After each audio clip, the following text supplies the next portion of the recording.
Muito boa noite. Nós estamos dando início a mais um Diálogo AMSUR. Nós tivemos problemas na semana passada, é, de algumas ordens, né, que não nos permitiu apresentar o Diálogo AMSUR. Estamos retomando hoje, mas já vínhamos dialogando nos dois Diálogos AMSUR anteriores com os temas conectados aos movimentos feitos a partir do governo americano com o tarifaço, né? E, fundamentalmente entendendo que esse tarifaço é, coloca, coloca à tona uma importante ameaça à soberania do Brasil. Nós hoje estamos, ao retomar os diálogos ANSUR, estamos também retomando esse tema da defesa da soberania nacional.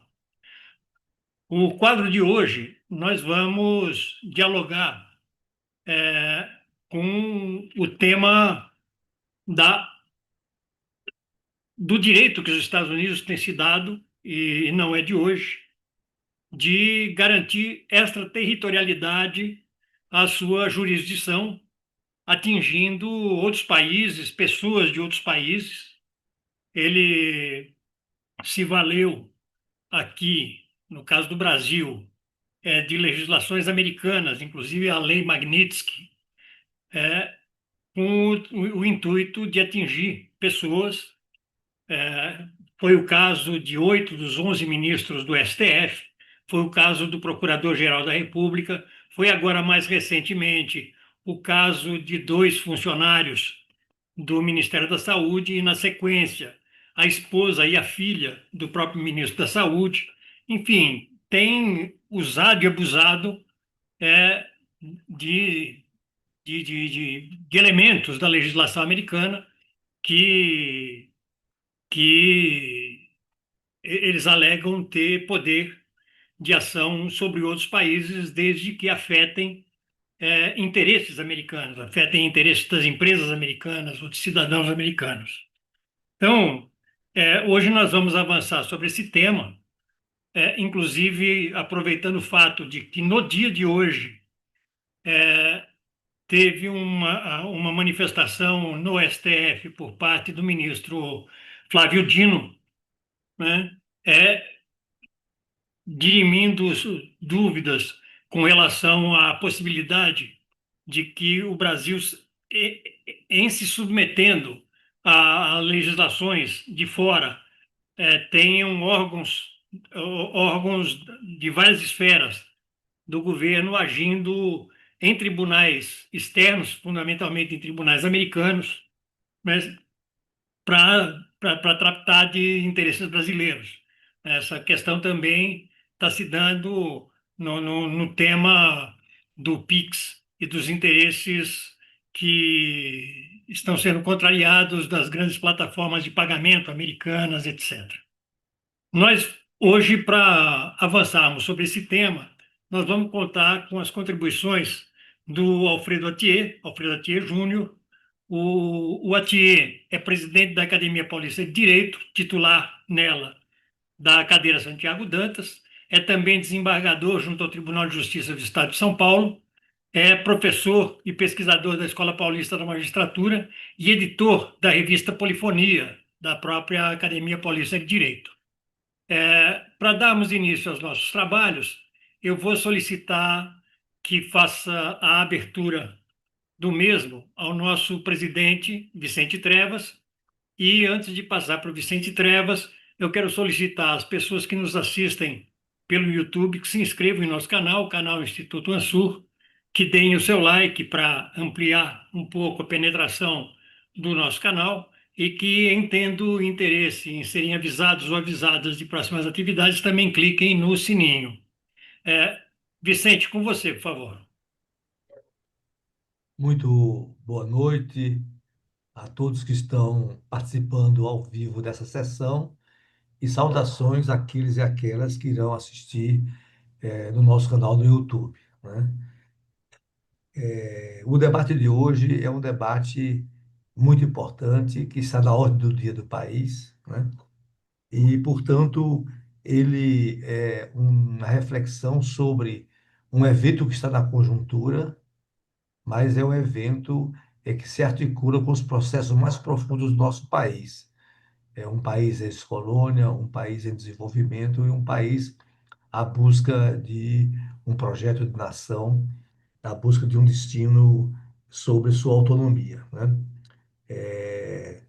O Grenado, na abertura dessa sessão, explicitou o compromisso nosso, né, de estar militando a favor da defesa da soberania nacional, né? E, portanto, a discussão de hoje se dá nesse contexto, né? É evidente que a defesa da soberania nacional tem de ser compreendida em várias dimensões, né? Tem uma dimensão que podemos nominá-la como de segurança nacional, ou seja, uma preocupação com as nossas vulnerabilidades e com as ameaças que possam pairar sobre a nação e o Estado brasileiro, né? Uma dimensão de segurança das instituições, ou seja, nossas instituições estão blindadas ou não para reagir, né, às pressões, às sanções. Há uma dimensão também da ordem interna, da segurança pública, né, do tratamento dos nossos conflitos, porque na tentativa de restringir a nossa soberania, os Estados Unidos já está tentando agir no tema do crime organizado, né? Propondo ações militares extraterritoriais, né? Então, essa é uma dimensão que nos preocupa também. E, por fim, a soberania nacional pressupõe uma reflexão sobre a nossa defesa nacional. Qual é a nossa capacidade dissuasória, qual é a nossa capacidade de controlar o território e a capacidade de fazer a gestão das nossas fronteiras, né? Então, é nesse contexto que nós vamos dialogar com o nosso convidado de hoje, o Alfredo Thierry Júnior, um grande parceiro do nosso instituto, né? É evidente que nós vamos dar um corte, que é o tema da extraterritorialidade da justiça americana, e aqui e quero que o Mathieu possa nos ajudar muito a esclarecer como os atores do nosso sistema político, nosso sistema judiciário, melhor dizendo, lidam com essa questão, né? Uma vez que nós temos uma tradição recente de uma certa captura, ou melhor dizendo, cooptação, de parte dos atores brasileiros do sistema judicial, na lógica do lawfare, na lógica eh, que vem sendo imprimida e articulada pelo Departamento de Justiça dos Estados Unidos, né? Então, nós estamos diante de um grande desafio, né? Evidentemente que hoje já tivemos e vamos também pedir esclarecimentos da postura assumida pelo ministro Flávio Dino, e há uma vontade muito explícita do presidente da República, do governo e mesmo de uma coalizão na sociedade de resistir a essas tentativas de nos impor sanções e nos fazer atuações que possam constranger, estão constrangendo atores, funcionários públicos do Estado brasileiro, membros dos nossos poderes, né? Então, certamente a sessão de hoje vai ser muito importante para, inclusive, vislumbrar qual é a nossa capacidade de resistência a um processo de ataque. Nós estamos sob ataque. A nação brasileira e o Estado brasileiro estão sob ataque. E qual é a nossa capacidade de resiliência face a esse processo que está no seu início, que pode sinalizar uma escalada do tempo presente e do futuro próximo. Então, devolvo a você, Granado, a condução dos trabalhos e acho que teremos uma importante reflexão coletiva. Muito obrigado, Vicente. Bom, então, dando início já imediatamente aos nossos trabalhos, eu convido para fazer sua exposição ao nosso grande companheiro Alfredo Atier. Atier, com você, por favor. Boa noite, querido Granado, querido Vicente, todos os amigos, amigas aqui da AMSUR, né? É prazer estar com vocês de volta, sempre é um prazer estar aqui com vocês. E poder contribuir um pouquinho para a gente pensar, né, de uma forma bastante é, séria, né, e embasada as questões contemporâneas, né, brasileiras e internacionais. Eu queria começar falando brevemente sobre uma questão que eu acho que é importante e porque a gente viveu no século XX, no finalzinho do século XXI e também depois no século XXI a gente não discutiu, não debateu muito esse tema, mas ele ficou mais ou menos no ar, né?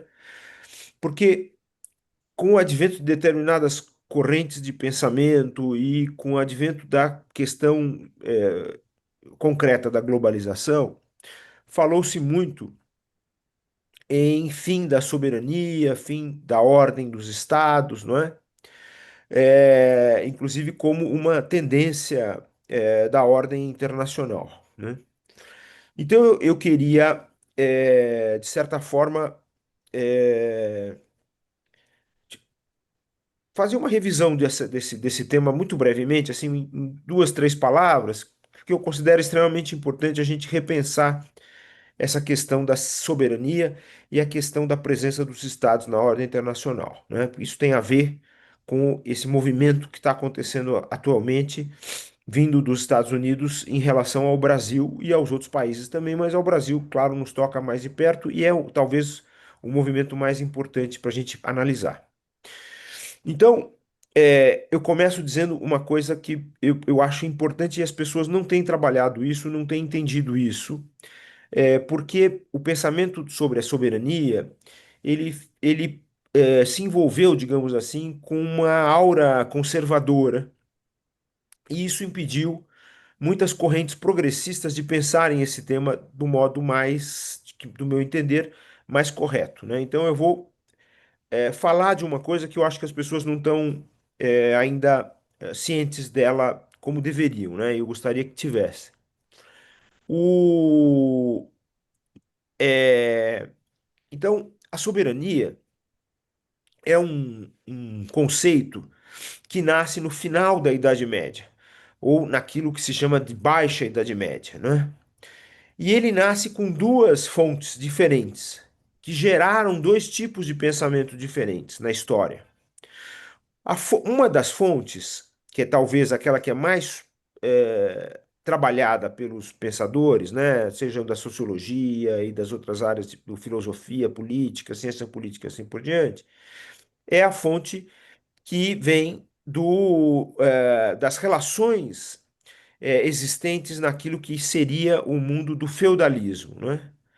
E ali existia uma instituição, um conceito, uma categoria que se chamava suzerania. E, em geral, se reporta o nascimento da ideia de soberania a partir dessa ideia de suzerania. Ou seja, uma submissão a uma determinada relação de poder, não é? E essa relação de poder tem a ver, sobretudo, com a questão da guerra. Portanto, da ideia da sociedade pensada como uma sociedade voltada para uma determinada atividade, que é a atividade guerreira. O suzerano, ele vai se tornar o soberano no interior dessa concepção. Essa concepção é muito a concepção hobbesiana, que vai se tornar predominante depois, até Weber, por exemplo, quando Weber vai dizer o seguinte, que a soberania seria, é, seria o fator determinante da existência do Estado, porque o Estado, para Weber, seria o ator que legitimamente deteria o monopólio do uso da violência. Portanto, ele está falando especificamente da ideia de soberania a partir dessa vertente, né? Eu queria afastar essa vertente da nossa visão agora, porque, muito embora ela tenha se tornado predominante, eu entendo que foi um grande equívoco no caminho, no percurso que gerou a mentalidade a respeito desse tema.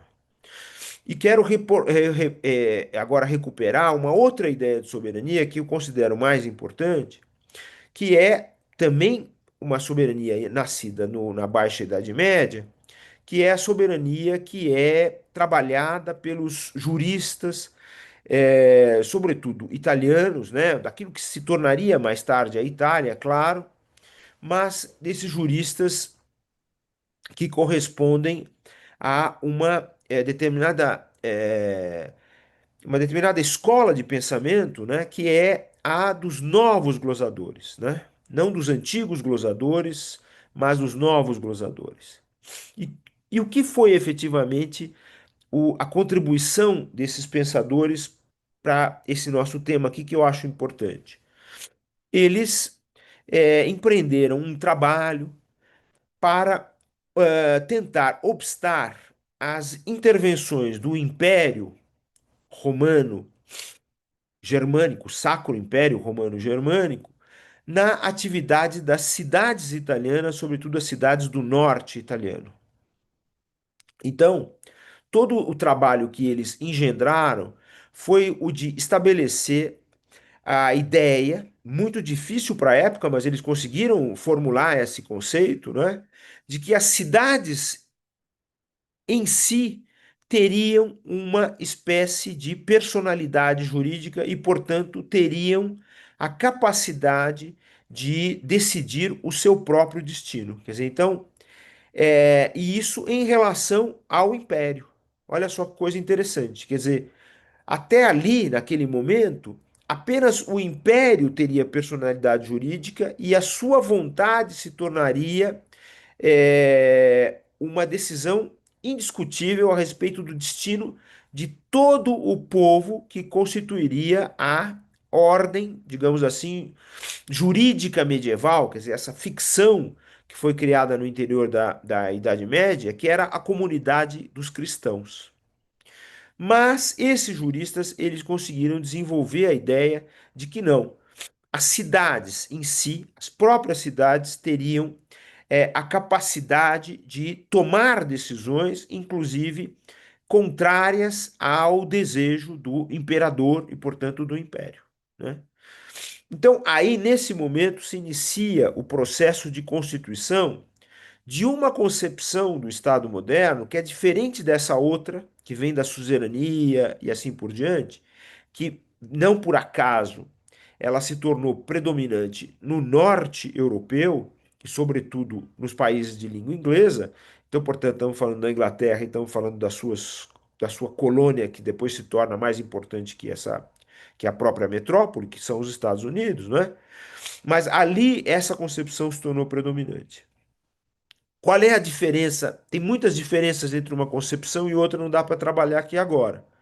Mas tem uma questão que eu considero fundamental, que é a seguinte: na ordem da soberania, a partir dessa vertente hobbesiana, que vai depois derivar até Weber e outros pensadores no século XX, século XXI também, você tem a ideia de soberania, que é essa ideia que hoje está implícita na ação norte-americana, que é uma soberania que não se volta para o interior como uma espécie de resistência do território, não.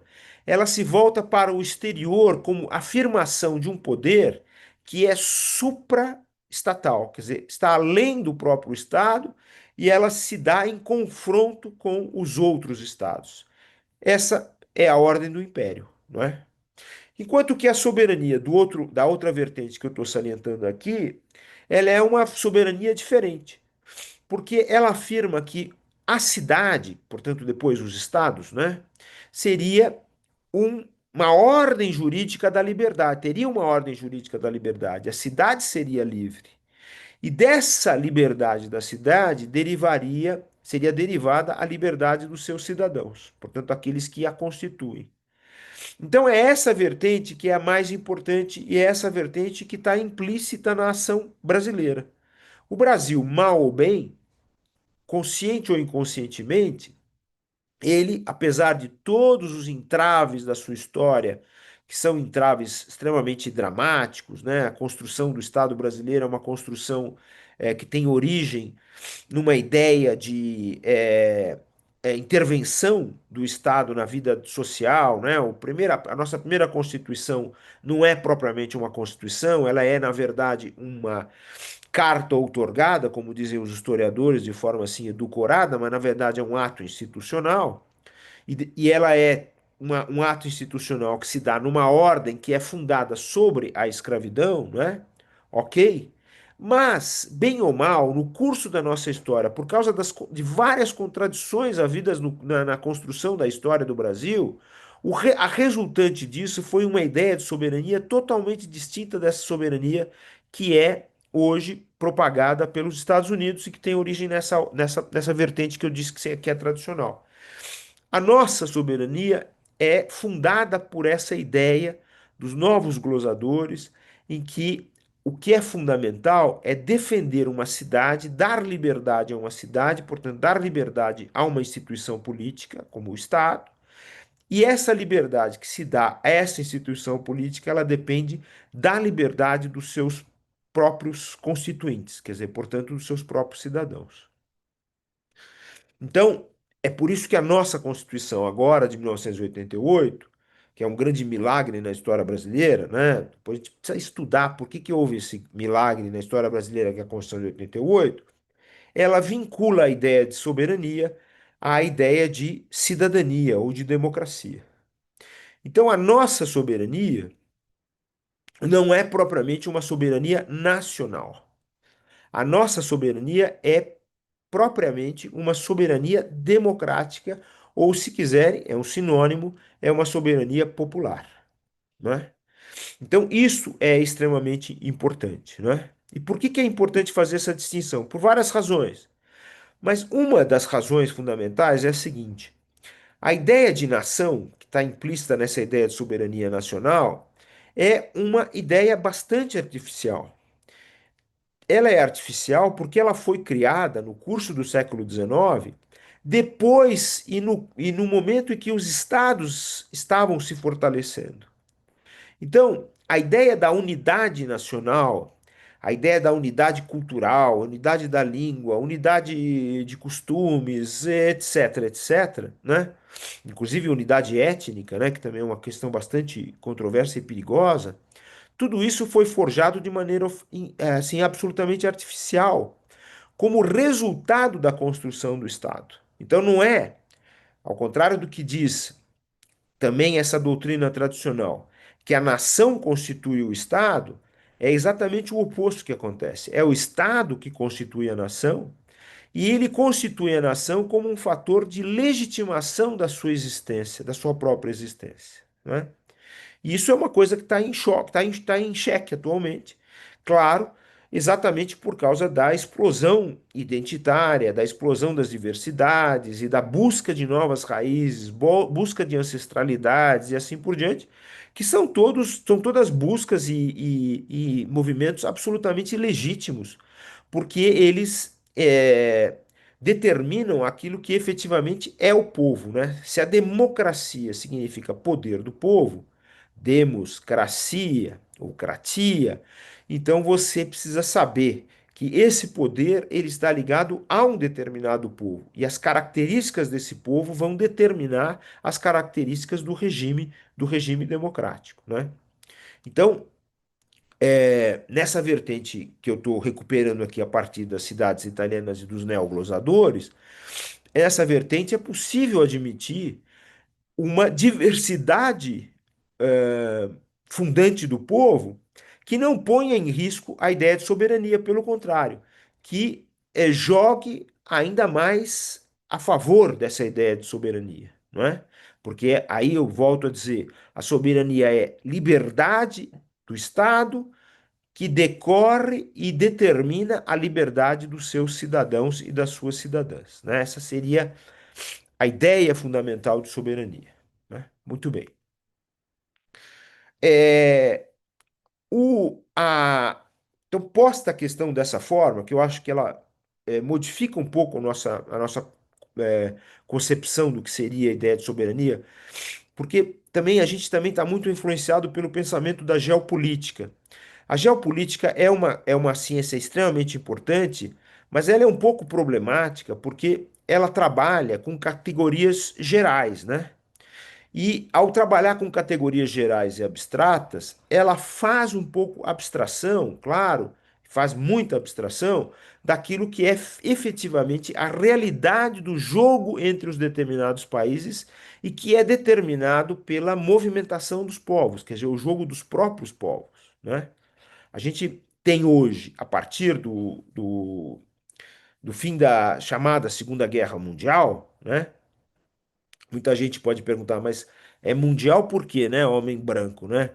Mas de qualquer forma, a partir da Segunda Guerra Mundial, a gente tem a construção de uma ordem internacional que é bastante sólida naquilo que são os seus objetivos, né? Em 1900 e a partir de 1945, com a criação das grandes instituições internacionais que ainda vigoram, quer dizer, cuja ordem juridicamente ainda vigora no mundo, a gente tem a construção de determinados ideais, determinados valores. O primeiro valor foi a paz. Desse valor da paz decorreram os outros valores, que estão não mais, estão enunciados de certa forma, por exemplo, no Estatuto da Organização das Nações Unidas, mas eles vão ser enunciados explicitamente na Declaração Universal de Direitos Humanos, não é? Depois, na Declaração Europeia de Direitos Humanos, em seguida, na Declaração Americana, Interamericana de Direitos Humanos, e depois na Declaração Africana de Direitos Humanos e dos Povos, não é? E a par disso, né, além disso tudo, você tem desde 1972 para cá o crescimento das declarações de direitos voltados à proteção ambiental, né? Isso é, eu passei por cima de duas outras declarações que são importantes, que é dos direitos políticos e civis e a declaração dos direitos econômicos, sociais e culturais, né? Mas referi com bastante precisão a questão das declarações relativas à proteção da natureza, porque elas entram na história, digamos assim, dessa construção pós Segunda Guerra Mundial, elas entram na história como uma modificação muito importante no modo como se enxerga a ideia de direitos na ordem internacional, né? Não é à toa que aí a partir de 72, aos poucos vão começar a aparecer declarações que são muito precisas na ideia de que o povo tem direitos específicos e esses direitos têm que ser consagrados em declarações universais, né? Então aí você tem a proteção, por exemplo, das mulheres, você tem a proteção das crianças, você tem a proteção das pessoas com deficiência, e depois você tem a proteção das populações afrodescendentes, extremamente importante, que vai ser consagrada numa declaração, que é a declaração, um tratado, que é o Tratado da Guatemala, que entrou em vigor no Brasil há muito pouco tempo e com força constitucional, ou seja, modificou, emendou de forma muito profunda a própria configuração da nossa Constituição de 88, né? Bom, mas quero salientar uma coisa importante. Essa ordem internacional, de que faz parte a OMC, que faz parte a Organização Mundial da Saúde, a Organização Internacional do Trabalho, a Unesco, etc, etc, etc, etc, essa ordem ainda está em vigor. Ela não foi superada. Do ponto de vista jurídico, é a essa ordem que a gente tem que se reportar quando fala da ilegalidade dos atos que são perpetrados, por exemplo, numa invasão territorial, ou no genocídio, ou nos crimes contra a humanidade que são cometidos, por exemplo, na região de Gaza, né? E é essa ordem que a gente tem que se reportar também quando a gente fala da ilegalidade das ações norte-americanas em relação ao Brasil e em relação ao mundo. Então, essas ações norte-americanas, elas não correspondem a uma tendência de destruição da ordem que tem essas raízes que eu referi lá atrás, ainda na Idade Média, e que tiveram a sua consagração no curso do século XX a partir de todos esses documentos jurídicos, e não apenas documentos jurídicos, mas também a construção de tribunais internacionais que são múltiplos e que têm uma jurisdição bastante clara, bastante específica, inclusive com mecanismos de sanção, não é? Um deles é o Tribunal Penal Internacional. Mas existem muitos outros, né? Como o mecanismo de julgamento dos direitos humanos na Organização das Nações Unidas, o nosso sistema interamericano, que é um resultado da implicação entre a Comissão e a Corte Interamericana de Direitos Humanos, a Corte Europeia, a Corte Africana, os tratados havidos na Ásia ou no Pacífico, enfim, tudo isso aí, digamos assim, resulta dessa ordem internacional e essa ordem internacional, do ponto de vista jurídico, ainda está em vigor. Ela não foi absolutamente modificada. Há uma luta dos Estados Unidos e de outros povos, né, e de outros países para suprimir esta ordem internacional, mas ela ainda não é vitoriosa e eu digo com toda certeza, não será vitoriosa, ela não conseguirá fazer isso, né? Os obstáculos são muito grandes e um dos obstáculos vai ser justamente a competição das nações, né? Os estados vão competir muito entre si e vão atrapalhar os projetos de uns e de outros, né? A União Europeia, apesar de ter tido uma postura bastante submissa em relação aos Estados Unidos, não é? Muito recentemente, ela de qualquer forma tem os seus próprios interesses que são antagônicos aos interesses norte-americanos. Então, essa disputa vai impedir que haja uma ação conjunta e coordenada para destruir a ordem internacional vigente, a ordem internacional jurídica vigente. A China também não vai aderir a essa busca ensandecida de destruir essa ordem. A Rússia, apesar de ter invadido o território ucraniano, não é? E essa é uma invasão que a gente não pode de nenhuma forma dizer que tenha sido uma invasão legal, ela não é legal, quer dizer, ela tem problemas jurídicos em relação à ordem internacional, mas ela também não vai jogar contra essa ordem internacional. Ela tem interesses limitados, e esses interesses limitados geraram um conflito internacional. Mas isso não significa que ela busque efetivamente a supressão dessa ordem internacional.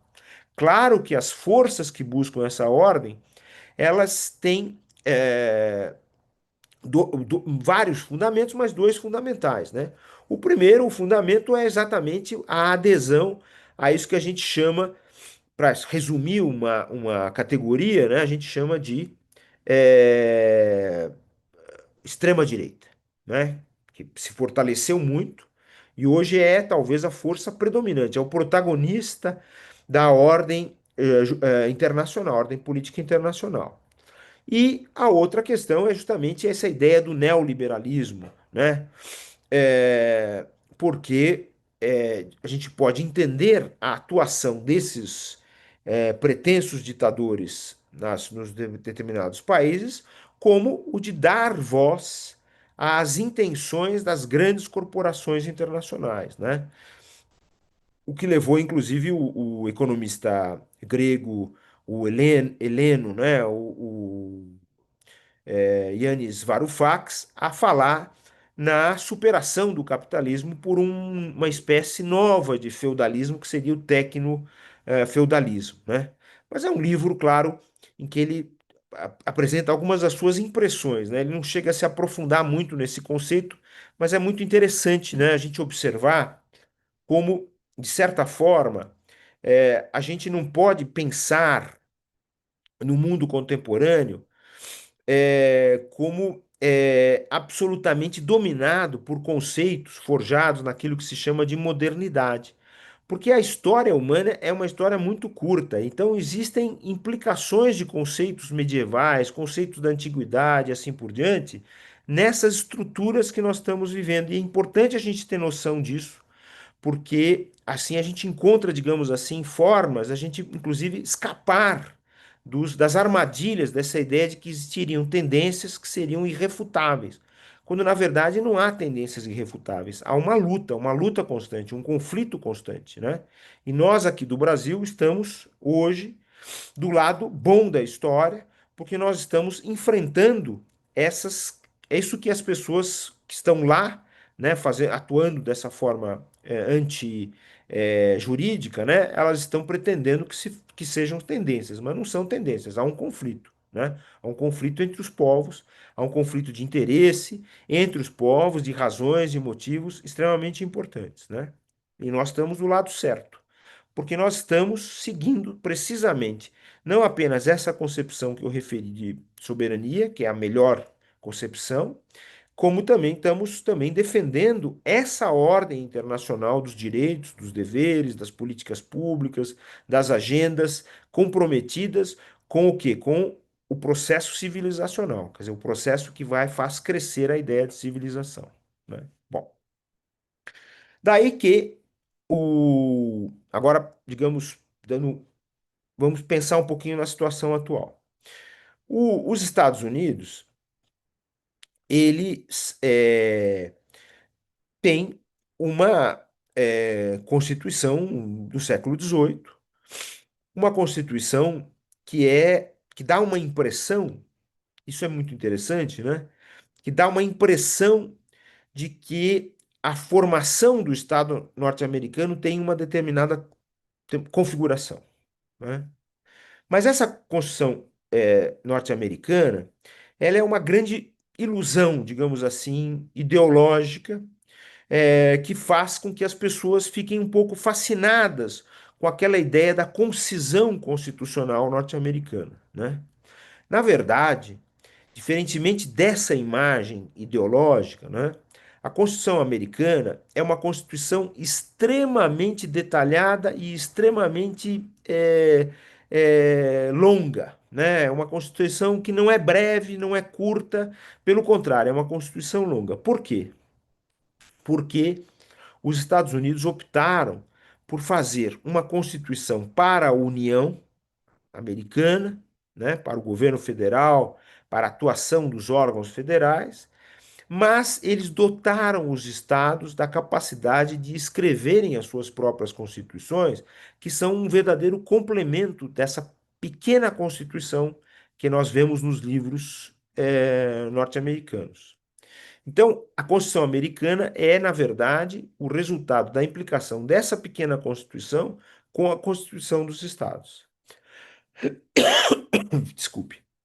E esses estados, eles têm constituições altamente detalhadas, né? É importante lembrar.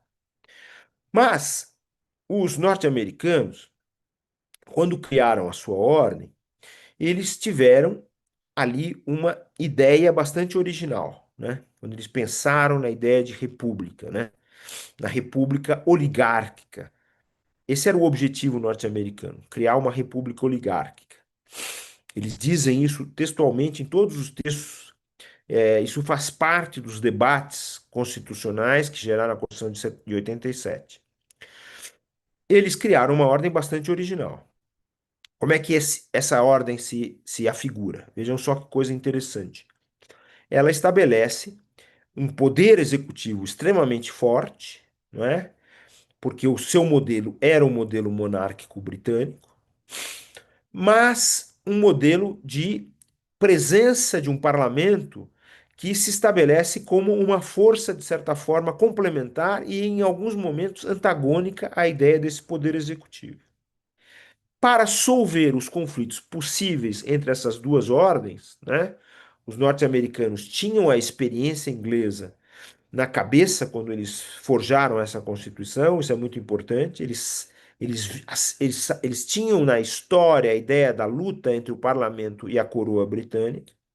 Então, eles criaram uma instituição que fosse mediadora, e essa instituição foi a Suprema Corte. A Suprema Corte norte-americana é uma exceção na história do, é, do direito chamado, né, de direito consuetudinário, né, ou da common law, né? Por que que ele é uma exceção? Porque ela vai fixar numa corte específica o dever de guardar uma norma específica, que é a Constituição americana. E vejam que essa Constituição não é apenas aquela Constituição pequenininha lá de 87, é o conjunto das constituições de todos os estados que formam os Estados Unidos, né? O país sem nome, Estados Unidos. Esse guardião da Constituição, entre aspas, ele é, na verdade, um mediador entre o parlamento e o presidente. E ele é um mediador entre os estados e a União Federal. Então, é nele, nessa instituição, que se, digamos assim, reúne, né, que se integra a ideia da própria ideia da Constituição norte-americana, que ela é o resultado do embate entre todas essas forças. O que está acontecendo hoje nos Estados Unidos? Nos Estados Unidos, hoje, há uma tendência ao, de fixação da extrema-direita, claro, né? Eu até diria que a extrema-direita como foi o fascismo também, lá no século XX, né, o nacionalsocialismo e assim por diante, são tendências de estados centrais que depois se expandem para os estados periféricos, né? Então, o fascismo, as forças da extrema-direita, elas se fixam em primeiro lugar nos estados centrais e depois elas forçam-se os estados periféricos a adotarem esses mesmos regimes. E um pouco da atuação norte-americana está ligada exatamente a isso, né? As medidas contra o Estado brasileiro estão voltadas para impedir que a coalizão democrática formada pelo presidente Lula de forma bastante inteligente, né, e que tem forças que antes a gente pensava que eram antagônicas, mas hoje estão ali presentes e precisam ser preservadas, né? Mas para que isso seja destruído, para que isso acabe. Então, a força dos atos norte-americanos estão voltadas para isso. Daí o apoio aparente a uma figura como o Bolsonaro, né? Quer dizer, essa coisa, o criminoso, um dos criminosos mais fanáticos da história brasileira, mas esse apoio, na verdade, é um apoio de desestruturação. Quer dizer, o que o governo norte-americano deseja, efetivamente, é desestruturar o Estado brasileiro. Ele percebe claramente que existe uma polarização. E ele então vai atuar para que haja uma acentuação dessa polarização, né? Os governadores que se insurgem contra o presidente Lula são governadores que têm justamente essa índole vinculada à extrema-direita, né? São aqueles que sucumbiram às forças da extrema-direita, em alguns casos, que eles eram apenas de direita ou de centro-direita, mas sucumbiram a isso. E hoje eles estão agindo para acentuar essa fragmentação no interior do Estado brasileiro e buscar efetivamente a ingovernabilidade, não é? Na verdade, eles não estão trazendo nenhum tipo de solução. O que eles estão trazendo são problemas para que haja governação no Brasil, para que haja governo no Brasil. É isso que eles fazem, né? Esses apelos ridículos, né, que aos nossos ouvidos são ridículos, de que o presidente Lula telefone ao presidente norte-americano, é um apelo ridículo, não tem sentido, não tem sentido nenhum. Mas esse discurso, exatamente como era o discurso antes de Bolsonaro no poder ou fora dele, ou de outras pessoas no poder e fora dele também, esse discurso é um discurso que parece totalmente sem sentido, mas ele está voltado para estabelecer esse tipo de fragmentação, esse tipo de enfraquecimento, portanto, da capacidade governamental. Esse é um dos objetivos da extrema-direita contemporânea. Ela é uma extrema-direita que, diferentemente da extrema-direita do século XX, ela busca a destruição das instituições, né? Aqui o Estado não tem mais importância, né? Por quê? Porque ela dá voz a, a essas corporações internacionais, às quais interessa que não haja regulação alguma, que não haja lei alguma. Elas agem para que haja supressão dessa ordem jurídica, não é? Então, por isso, essa extrema-direita é anti-institucional e ela age, ela milita para destruir as instituições.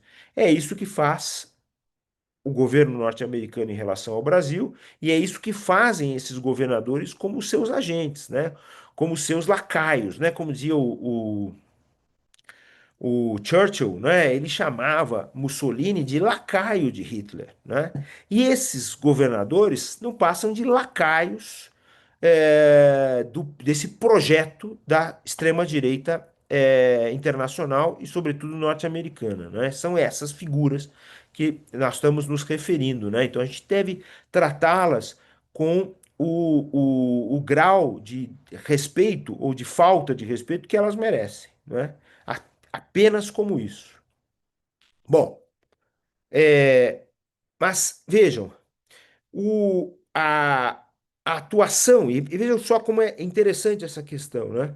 A atuação desse governo norte-americano em relação ao Brasil não se limita a isso, né? A esse apoio, mas ela também deseja a supressão de determinadas estruturas jurídicas existentes no Brasil, que são estruturas protetivas e garantidoras em relação a essas grandes corporações internacionais. Por pior que seja a tradição brasileira, que tem raízes muito assim conservadoras, escravistas e assim por diante, mas de alguma forma, dentro da ordem constitucional de 88 e daquilo que é a Constituição brasileira, efetivamente, que vai além dessa ideia da Constituição de 88, né? Eu tenho falado muito disso. Mas dentro disso aí, nós conseguimos, bem ou mal, estruturar, apesar, por exemplo, do parlamento brasileiro ter arquivado uma legislação muito forte contra as big techs, que vinha lá da Europa, então eles arquivaram isso, mas dentro do ambiente jurídico, isso tudo ganhou voz. E o Supremo e os juízes, as juízas, enfim, de todos os graus, eles têm dado guarida a essa ideia de proteção e de responsabilização dessas big techs pelos crimes que cometem, ou os crimes que deixam cometer, ou os crimes que fecham os olhos para que possam acontecer. Então, essa também é a segunda atuação muito forte norte-americana, não é? É para impedir que esse aparato judicial, né, tipicamente judicial brasileiro, para impedir que ele vingue, para impedir que as ordens emanadas de sentenças, de acórdãos, de decisões judiciais em geral, elas não sejam, afinal, aplicadas no Brasil e não atinjam as grandes corporações internacionais, que são efetivamente as grandes corporações americanas. É interessante notar que grandes corporações internacionais também há na China. Mas a China não age para que haja essa supressão. Isso é muito interessante, isso é muito importante. Isso até é um argumento de abrigo para que a gente não diga que isso tudo que está acontecendo, isso tudo que o Brasil está sofrendo agora é definitivo e não tem como escapar disso. Pelo contrário, eu acho que, inclusive, essa expressão, essa explicitação desse poder, que é um poder anti-institucional, um poder de fragmentação, um poder que ataca a estrutura institucional brasileira e de outros países também, claro, mas sobretudo do Brasil, ela tende a gerar em todos nós a consciência de que nós temos capacidade de impor limites a esse tipo de interferência. E de fato nós temos capacidade de impor limites a essa interferência, porque a gente criou essas estruturas, né? Que antes nós criticávamos, porque nós chamávamos essas estruturas de conservadoras ou estruturas que não tinham capacidade de efetivamente defender o povo, como não tem, né? O Supremo Tribunal Federal ele tem dificuldade de entender determinadas questões. Por exemplo, as questões do próprio garantismo. Mesmo esses grandes ministros que hoje a gente elogia, eles têm decisões muito falhas em termos de proteger as garantias constitucionais dentro do processo penal. Isso é verdade. Mesmo esses grandes ministros que a gente admira e que a gente aqui venera, porque eles efetivamente hoje estão fazendo um trabalho muito importante dentro do Supremo e dentro do Judiciário, eles também têm decisões péssimas em termos de garantias trabalhistas. péssimas decisões, um percurso horroroso em relação a isso, não é? Mas vejam, apesar dessa questão, apesar desses defeitos que a gente tem que considerar e tem que trabalhar também, é muito importante que a gente não pode fechar os olhos e venerar determinadas figuras porque elas são extraordinárias, mas a gente também tem que criticá-las para evitar que haja uma tendência a uma espécie de submissão a tudo aquilo que é feito no interior dessas instituições judiciais, né? Mas, apesar disso tudo, elas tiveram, e talvez até por causa da influência conservadora, até por causa da influência liberal, é bem importante a gente lembrar isso, elas tiveram e têm um papel muito importante na instituição de garantias em relação a esse projeto das corporações internacionais contemporâneas, né, as Big Techs. É importante a gente lembrar isso. Bom, finalmente, para encerrar aqui a minha fala, que eu acho que já está indo muito longe. É, a ideia de extraterritorialidade, né, da atuação do direito norte-americano, né, ela é uma ideia,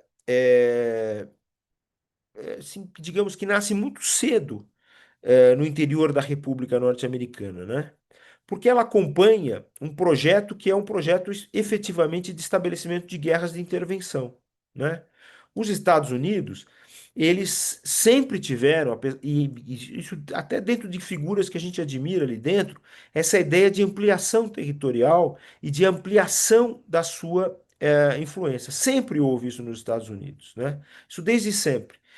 E um país que se faz a partir da ideia de guerra, quer dizer, tem que estar constantemente em guerra, é um país que vai construir um direito que precisa efetivamente servir a esse instrumento de guerra, esse instrumento de intervenção. E a legislação norte-americana, apesar de períodos muito importantes democráticos, ela segue esse curso. A evolução da legislação americana, ela leva a esse tipo de intervenção, né? Ela alcança o cume no momento em que os Estados Unidos são ameaçados com a queda das Torres Gêmeas, né? E aí são votadas as leis patrióticas, né? Os atos patrióticos, mas isso tudo persegue, né? Por exemplo, a Lei Magnitsky é exatamente uma expressão dessa atividade de intervenção que não é apenas jurídica, né?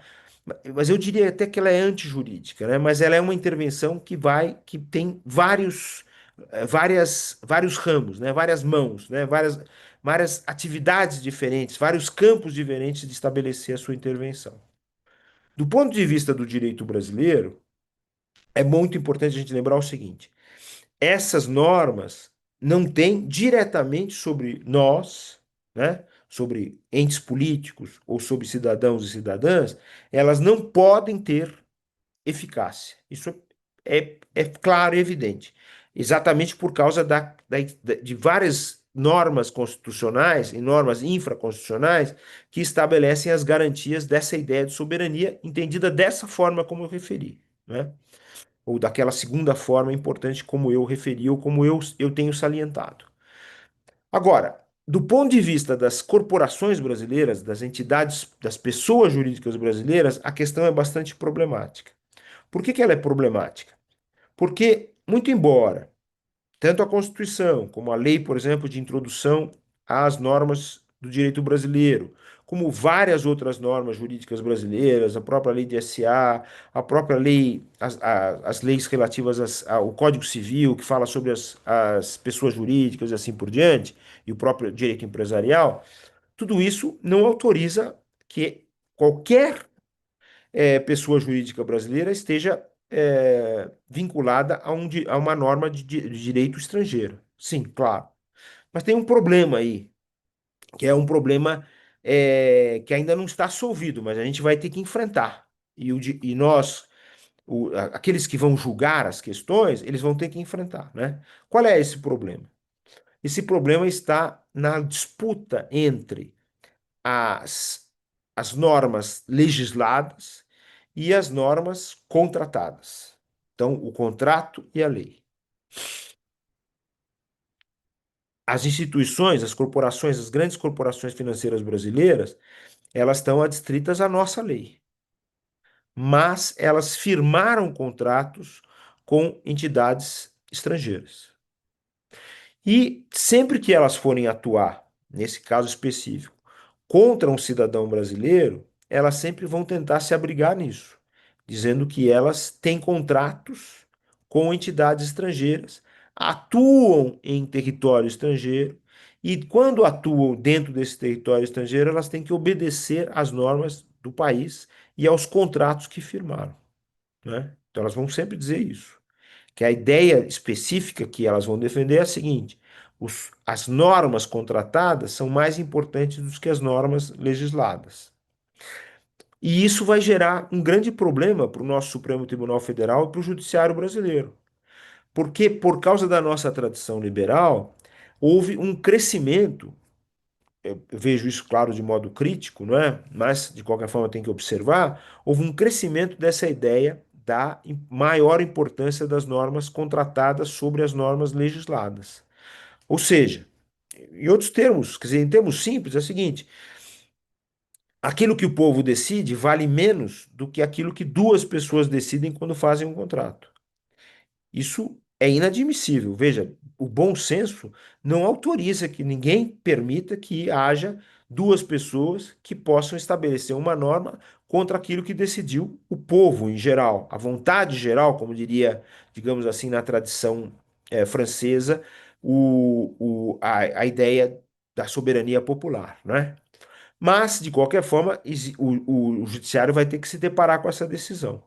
Então não é claro, não é evidente que o judiciário vai, desde logo, empreender o caminho que é correto, que é o caminho constitucional, que é o caminho da soberania, que é o caminho da cidadania, e afirmar categoricamente que sanções emanadas de um governo estrangeiro ou sanções emanadas de contratos, né, de normas contratuais forjadas no estrangeiro e que envolvem pessoas jurídicas brasileiras, né, pessoas jurídicas que atuam aqui, elas possam se sobrepor ao direito brasileiro. Eu entendo que o judiciário brasileiro vai, em sua maioria, não sei se vai ser uma maioria muito grande assim, ele vai opor obstáculos a uma interpretação desse tipo, né, da validade ou eficácia de normas estrangeiras aqui contra cidadãos brasileiros, não é? Mas, vejam, a implicação de tudo isso é muito mais complexa do que a gente imagina. Quais são os caminhos que são possíveis para escapar disso? Os caminhos são a construção de novos liames negociais com outras nações. O Brasil sabe e pode fazer isso. Mas isso não é uma coisa que vai acontecer do dia para a noite. Isso é uma coisa que nós precisamos costurar com bastante inteligência. São questões bastante complexas, não é? Mas a nossa época é uma época que nos impõe desafios de complexidade e impõe também soluções de urgência. Vejam o que aconteceu, por exemplo, durante a pandemia. Nós tivemos diante de uma devastação a partir da presença de um vírus muito poderoso, né, que continua em mutação e pode gerar ainda, desencadear alguns problemas, mas que teve uma reação bastante complexa e urgente com a construção de vacinas, com a construção de mecanismos de proteção. E aqui agora nós vamos também ter que forjar esses mecanismos de proteção do ponto de vista jurídico. Nós vamos ter que forjar esses mecanismos de proteção por meio de acordos multilaterais que são diferentes dos acordos que vigoraram até aqui. Nós vamos ter que fazer isso. O Brasil tem essa capacidade. A diplomacia brasileira tem essa capacidade, porque é uma diplomacia que tem uma tradição nesse trabalho, não é? Não é uma diplomacia que nos envergonhe, pelo contrário. O, Se a gente comparar, digamos assim, essa tradição da diplomacia brasileira com esse papel ridículo que estão fazendo esses governadores, não é? A gente não tem como, não tem parâmetro de comparação, porque de verdade nossa diplomacia tem essa capacidade de ir além e de forjar mecanismos e instrumentos internacionais que nos permitam escapar dessa possibilidade de efetivamente essas sanções se aprofundarem em relação a todos nós. Isso é muito grave, muito perigoso, claro, muito arriscado, mas a gente tem condições de fazer isso e fazer isso, claro, de forma séria e urgente, né? Mas não é do dia para outro que isso tudo vai se consumar, né? E, sobretudo, o Brasil faz bem de não enfrentar assim diretamente essa intervenção a partir dessa ideia errônea de soberania que acabou se tornando vigente e que está na cabeça de muita gente. Os geopolíticos têm isso na cabeça e não conseguem tirar isso da cabeça, né? Recentemente até participei de um debate, fiz uma crítica construtiva, falando que não era à toa que aquele pensador estava simplesmente falando de Hobbes o tempo inteiro. E essa ideia, né, na verdade, é incutida pelo pensamento europeu, o pensamento do norte na nossa cabeça, e a gente acaba começando a pensar segundo essas categorias. A gente precisa escapar disso. Tem outras categorias. O Brasil tem outras categorias. O Brasil, a África, o Sudeste Asiático, a própria China também, todos, o Sul Asiático, todos têm efetivamente categorias diferentes de pensamento e que conseguem escapar dessas armadilhas. A gente não deve entrar nas armadilhas. A gente não deve porque fala em sociologia, porque fala em ciência política, porque fala em economia, porque fala em direito. A gente não deve aderir. Isso é uma coisa que eu tenho falado, tenho constantemente, desde que eu me formei lá na faculdade, quando eu era estudante, né? A gente não deve aderir às fórmulas de pensamento dos europeus, porque essas formas de pensamento foram forjadas para nos dominar. E se a gente usa essas fórmulas europeias, nós estamos nos colonizando, nós estamos nos enganando, nós estamos caindo numa armadilha e não vamos conseguir escapar dela. Essas fórmulas que estão aí correndo por aí, das tendências disso ou daquilo, são enganadoras, porque elas são forjadas fora daqui contra nós. Então a gente aqui tem condição e a gente já forjou muitas ideias importantes, outros países também fizeram e a gente precisa levar isso avante agora com muito vigor, com muita força, né? E com essa capacidade de urgência de resposta. Bom, eu fico aqui aberto para responder perguntas para vocês, com um imenso prazer, né? Eu quero dizer que hoje eu estava aqui com uma sinusite terrível, tomei aqui bastante remédio para me preparar para conversar com vocês, então eu estou aqui à plena disposição, né? Depois eu devo desmaiar, mas por enquanto estou bem desperto aqui para conversar com vocês. Obrigado, pessoal. Gostei muito de ter participado de ter a oportunidade de falar com vocês. Não sei se eu respondi todas as perguntas, mas vocês podem aí me provocar e eu vou tentar responder a tudo com detalhes. Agradeço muito a ti, agradeço é, sua exposição. Eu acho que ela foi de uma profundidade enorme.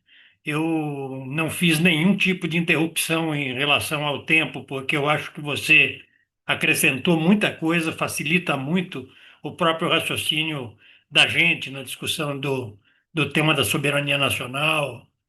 Então, eu queria abrir para quem tiver interesse em fazer questionamentos, fazer alguma observação em cima, né? Enquanto as pessoas se inscrevem, eu só queria pedir a ti uma consideração sua pessoal sobre, diante desse caso, diante de riscos que existem, desdobramentos desse caso concreto das sanções americanas ao Brasil, como é que você vê o comportamento do STF, né?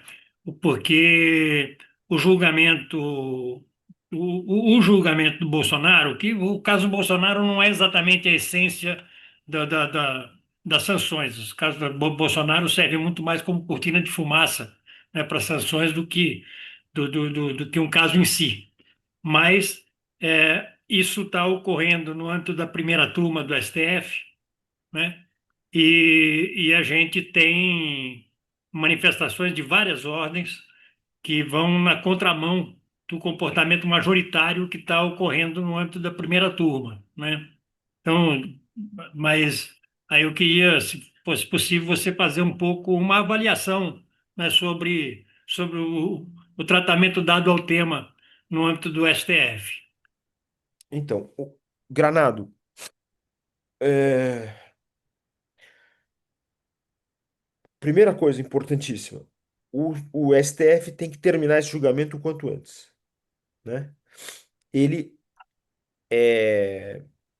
ganha aplauso da Roberta, ela está acima de qualquer suspeita. O, o, o, tem que terminar esse julgamento. Esse julgamento está atrasado. Tudo foi feito de forma atrasada no Brasil. Claro, a gente não estava preparado para isso que aconteceu no regime Bolsonaro? Talvez. As nossas instituições não estavam totalmente amadurecidas para enfrentar aquilo que significou o regime anticonstitucional de Bolsonaro? Talvez, né?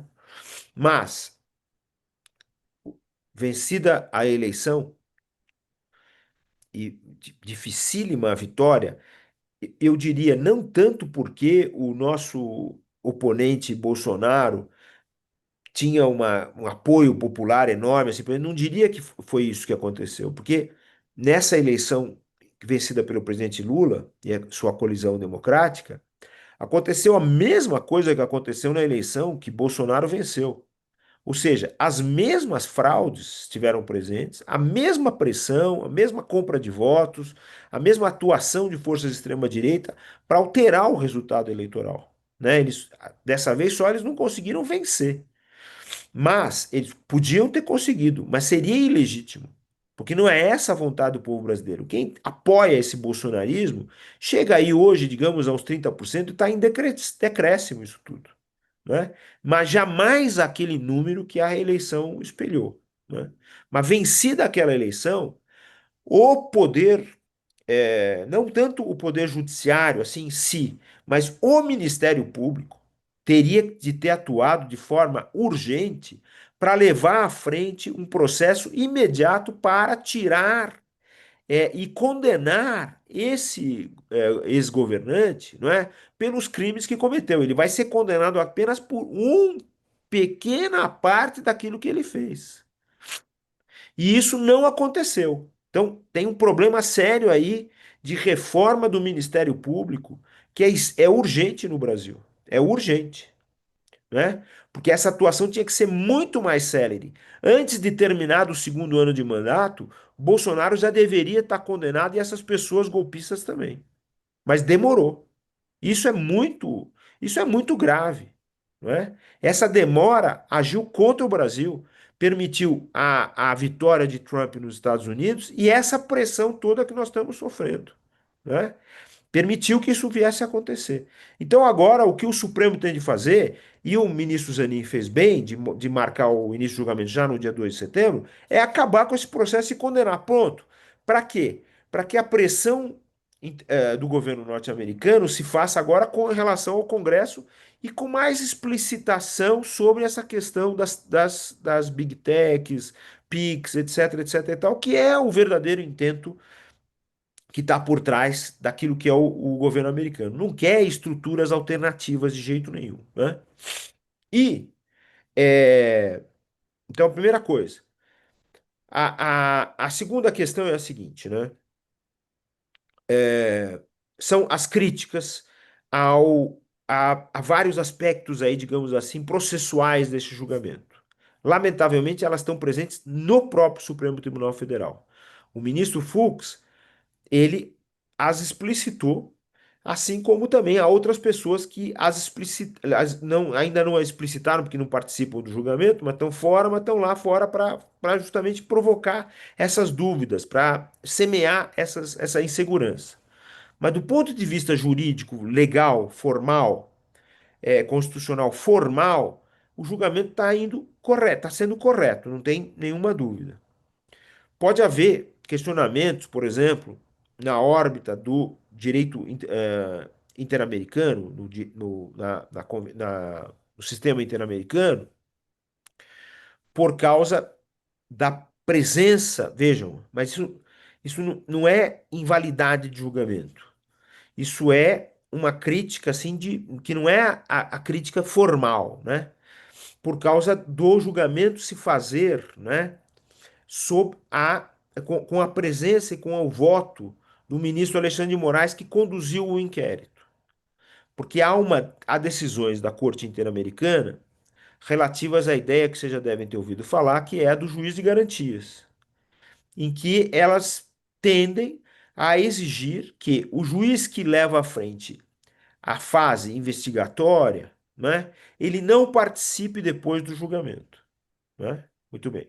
Mas isso é uma coisa muito sutil que entrou no Brasil por meio de uma legislação que criou o juiz de garantias, e essa legislação do juiz de garantias, ela não se aplica ao Supremo Tribunal Federal. É importante lembrar isso. Então, essa é uma crítica que pode surgir, que vai se aprofundar, claro, evidente, né? E vai ser utilizada por essas pessoas para aplicar sanções, assim por diante, mas ela não tem valor, não tem valor jurídico. Ela não vai fulminar o julgamento de forma nenhuma, né? E outras críticas relativas, por exemplo, essa questão, por que uma turma e não o plenário? Enfim, as figuras são muito importantes, né? Mas, vejam, a diferença disso tudo seria o quê? Julgar ou no plenário, ou julgar por um juiz singular, e assim por diante. Mas vejam, o fato de estar sendo feito esse julgamento no interior do Supremo Tribunal Federal, em primeiro lugar, é fundamental porque, você vejam, a vulnerabilidade do Supremo às críticas que estão sendo feitas, aos ataques que estão sendo feitos. Imagine se isso fosse feito fora do Supremo Tribunal Federal. Um juiz singular julgando essa questão. A pressão, a vulnerabilidade que ele ia sofrer e que ia impedir que a atuação dele fosse conduzida até o final com a força e o vigor que o ministro Alexandre de Moraes está impondo a esse processo que é muito importante e é elogiável, né? E outra coisa importante também. Se o Supremo Tribunal Federal tem uma norma processual a seguir, que é o seu regimento interno, ele deve seguir em todos os casos. Não pode abrir exceção porque a pessoa é importante ou desimportante. Porque isso não existe para o direito. Para o direito existe o seguinte: uma pessoa comete um crime e ela tem que ser julgada pelo seu juiz natural. Quem é o juiz natural? Isso que está na Constituição. O juiz natural é aquele que a norma processual diz que tem que ser o juiz da causa. Ponto final. Então, se é uma turma do Supremo Tribunal Federal, então é lá que ele tem que ser julgado. Essa é a norma que vigora, né? Não adianta dizer assim, não, mas ele é mais importante, então ele tem que ser julgado de uma outra forma. Aí seria a subversão do princípio do juiz natural, e aí você estaria criando um tribunal de exceção.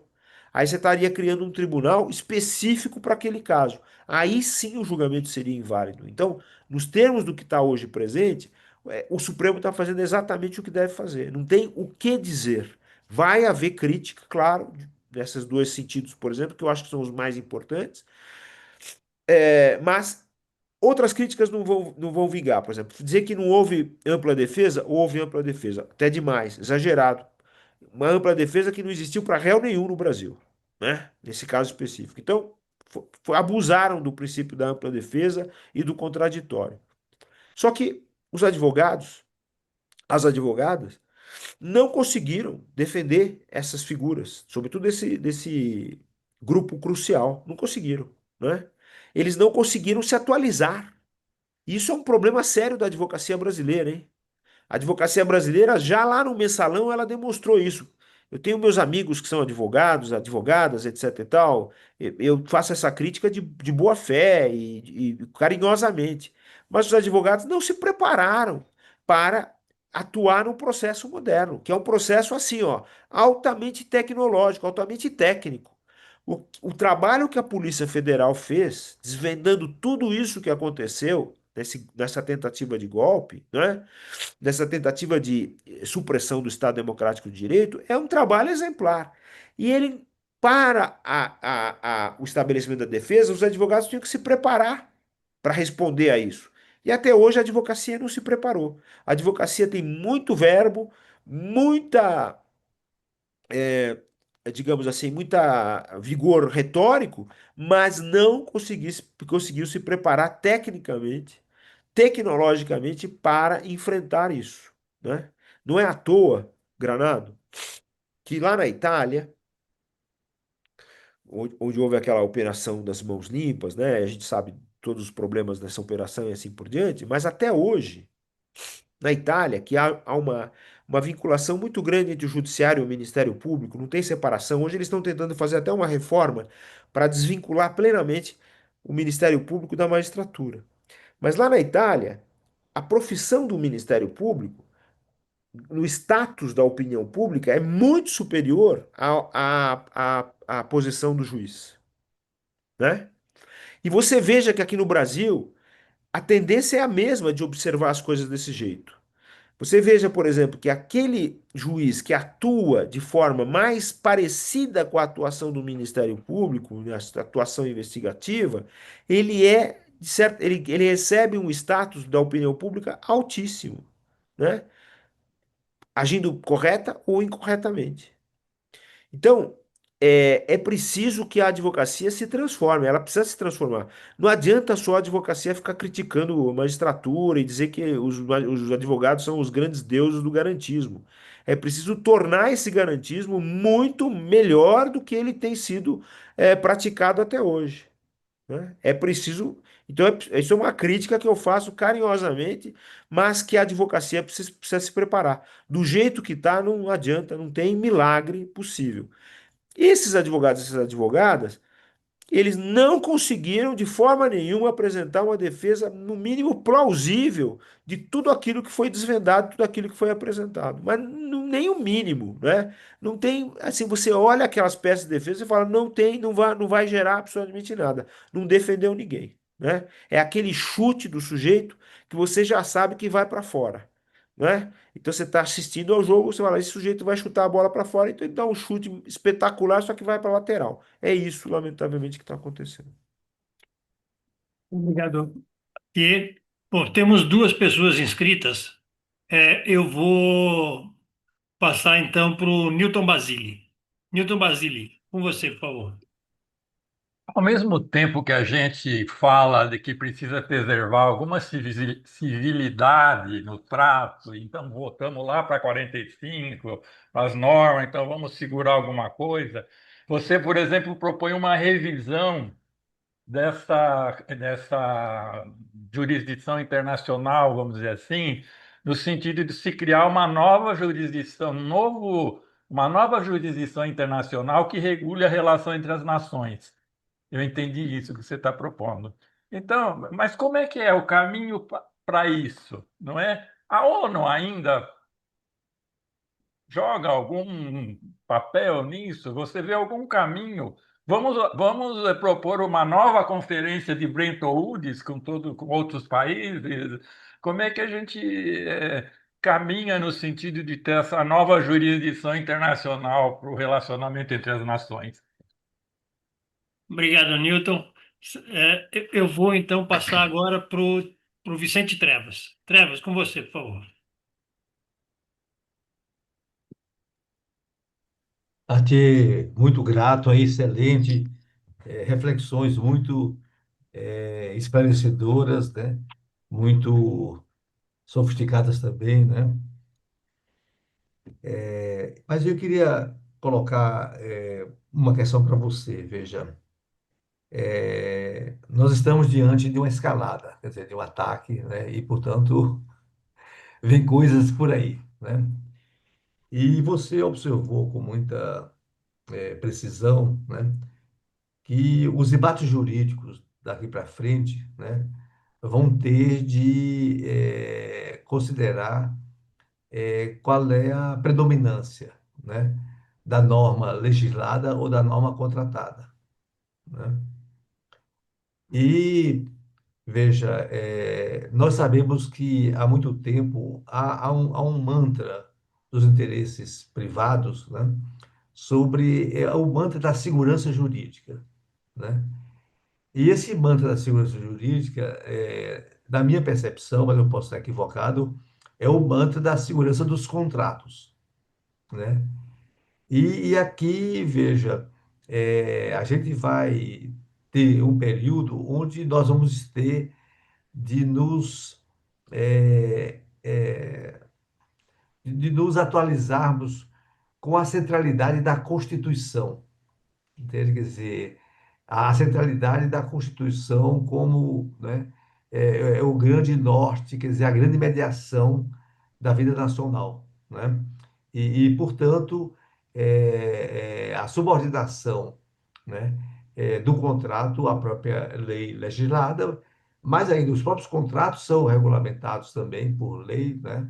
Mas, enfim, nesse debate eu acho que vai ser um momento de nós afirmarmos uma cultura política mais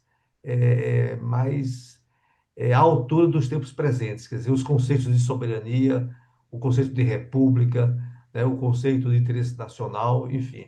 Queria saber as suas reflexões a respeito. Obrigado, Vicente. Bom, não há ninguém inscrito, então eu passo imediatamente de volta para o Alfredo Atier, para ele já caminhar para o encerramento dos nossos trabalhos. Atier, com você, por favor. Bom, primeiro o Newton. Newton, o que eu falo é o seguinte: existem caminhos, né, digamos assim, multilaterais que já estão presentes na nossa ordem jurídica internacional e que o Brasil pode se utilizar deles, né, criando determinados mecanismos para escapar dessa rede que é a predominância do interesse do capital norte-americano, né, no ambiente internacional, né? Para você fazer as transferências internacionais, para você escapar, por exemplo, de uma decisão de boicote, né, de fechamento do país a investimentos estrangeiros, a negócios estrangeiros e assim por diante, né? E você veja que mesmo os Estados Unidos procuraram, com relação à Rússia, estabelecer uma sanção e não conseguiram levar até o fim isso, né? Isso está até, veja só, isso até está em contradição com o objetivo do governo dos Estados Unidos atual, da extrema-direita dos Estados Unidos. Então, veja, então eles também têm dificuldade de penetrar nessa ordem, eles também têm dificuldade de sair das armadilhas dessa ordem, né? E a gente pode se utilizar dessas brechas, a gente pode se utilizar dessas lacunas. Eu acho que, do ponto de vista jurisdicional, quer dizer, da justiça internacional, as coisas estão muito bem amarradas. A gente tem tribunais importantes e tribunais que podem atuar, né? Eles têm, claro, uma deficiência, porque até por causa de uma cláusula, é engraçado isso, né? O Brasil foi o proponente de uma cláusula em que é uma cláusula internacional que é utilizada, né, nos tratados internacionais, nos tribunais, sobretudo internacionais, que é a seguinte: o país ele adere ao tratado que cria aquela corte, aquele tribunal, né, ou aquela instituição internacional. Mas ele pode dizer que ele não adere àquele tribunal apenas no sentido de se submeter à jurisdição dele. Né? É engraçado isso. Mas o Brasil criou essa fórmula. Mas isso é muito da criatividade brasileira. Veja, o, o Brasil encontrou uma fórmula de fazer com que os estados pudessem aderir paulatinamente aos contratos e paulatinamente à ideia dos tribunais internacionais. É uma fórmula bastante inteligente essa. Mas o Brasil é que criou isso aí. E aí as pessoas, os países, os demais países do mundo aderiram a essa norma, né? Então você tem ainda essa dificuldade, mas veja, essa ordem internacional, considero assim, é uma ordem que continua em construção. Agora você tem esse ruído forte, grave, que tenta minar esse percurso, como aconteceu no Brasil. No Brasil, de Temer a Bolsonaro, inclusive, né? Você tem o quê? Você tem o ruído que tenta destruir a construção que a ordem de 1988 estava fazendo, a ordem da democracia estava fazendo. Eles vieram e conseguiram devastar, conseguiram se enraizar, né, nos estados, no parlamento, etc, etc, etc. E essa coisa também da relação do parlamento com a presidência aqui no Brasil, mas não dá para a gente falar sobre isso agora. Mas conseguiram isso aqui. Do ponto de vista do direito internacional, vai acontecer a mesma coisa. Está acontecendo a mesma coisa. Eles estão minando, estão destruindo, né? É de Biden já se iniciou em Biden, no governo de Biden, a, a, a tentativa de minar, por exemplo, a Organização Mundial do Comércio. Não é do Trump. O Biden já fez isso. não nomeando as pessoas para os cargos dentro da Organização Mundial do Comércio, não permitindo que a Organização Mundial do Comércio funcione, não é?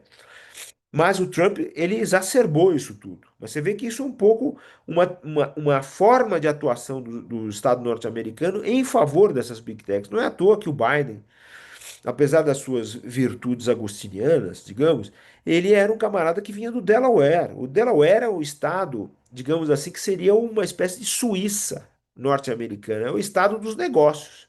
Todo mundo faz cláusula para ser julgado no Delaware, porque lá é que tem a maior abertura para os negócios, para a atuação. É um estadozinho pequenininho, mas extremamente forte culturalmente, nas universidades, assim por diante, nessa área de negócios. É um estado aberto para se fazer negócio, né? É uma zona franca dos negócios, digamos assim, norte-americana, né? Entre aspas. Mas, mas o Brasil pode criar outros tratados multilaterais com outras entidades, como, por exemplo, ele tenta fazer, o Brasil está fazendo isso com o BRICS, com a ampliação do BRICS e assim por diante. Agora, muita dificuldade aqui na América do Sul, mas ele tentou com a Unasul, mas aí acontece que aqui houve influência dos regimes de extrema-direita, a situação está muito séria, digamos assim, no relacionamento no interior das Américas, mas o Brasil também tentou fazer a reunião com os países democráticos aqui das Américas, precisa ampliar isso para o México, é muito importante, o papel do México é fundamental, a par dos outros países, o Brasil e México juntos têm uma voz extraordinária, a presidenta Sheinbaum tem um papel a desempenhar importante, né? Vamos ver se ela vai continuar com essa força que ela está demonstrando, se ela não vai se mostrar apenas retórica. É muito difícil resistir estando ali ao lado dos Estados Unidos, né? Mas existem outros aliados dos Estados Unidos que estão sendo ameaçados por eles e que podem ser trazidos para essa nova ordem também, como é o caso do Canadá. O Canadá sempre se curvou a ordem estabelecida pelos Estados Unidos, mas agora, de certa forma, é ameaçado por ele pode também tentar outros caminhos, informal e informalmente. E o Brasil sabe fazer isso, a diplomacia brasileira sabe lidar ao mesmo tempo com a questão formal e com a questão informal. É isso que assusta muito e que acirra muito a sanha norte-americana com relação às sanções e a tentar minar as iniciativas brasileiras, né? Isso é importante. Agora, então isso um pouquinho assim, resumidamente, uma questão, respondendo essa questão, né? Agora, com relação ao Vicente, né? Eu tenho salientado muito a importância da Constituição, mas entendida de uma forma mais ampla do que simplesmente um texto, né? Um livrinho, né? E a Constituição Brasileira de 88, ela, vejam, primeira coisa importante, ela é um milagre. Porque qual era a capacidade de representação da plenitude do povo brasileiro em 1988? Quase nenhuma. A gente estava saindo da ditadura, enfraquecido pela forma como a ditadura tratou o povo brasileiro, torturas, expulsões, etc. Forçou uma anistia falsa, né? Que foi a autoanistia, que o Supremo acabou dando validade a isso de uma forma lamentável, né? Assim, vergonhosa, eu diria até, como também o Supremo julgou e deu validade ao impeachment de Dilma de forma precipitada, deveria ter refletido mais sobre essa ação que foi promovida lá e não ter dado aquela decisão dizendo que aquilo foi válido. Eu acho que o Supremo também errou nisso aí. Acho, não tenho certeza, né? Para todo mundo isso é claro, o bom senso determina que isso também é certo, né? Mas a gente precisa pensar nessa centralidade da Constituição, voltar a pensar nessa centralidade, né? E eu diria também uma coisa que é muito importante, que isso puxando a sardinha para o meu lado. A Constituição, para os verdadeiros constitucionalistas, não são esses caras que são especialistas em direito administrativo e que falam sobre a Constituição, porque o pensamento do direito administrativo ele está prejudicando muito a teoria do direito e a prática do direito, né? Isso na área penal, na área civil e, sobretudo, na área constitucional, né? Eu acho que a gente tem que ter um verdadeiro pensamento constitucional. Eu tenho um livrinho que é fácil de ler, curtinho, deve custar barato, até onde eu saiba, que se chama Direito Constitucional e Direitos Constitucionais Comparados. É um livrinho vermelhinho publicado pela Tiran.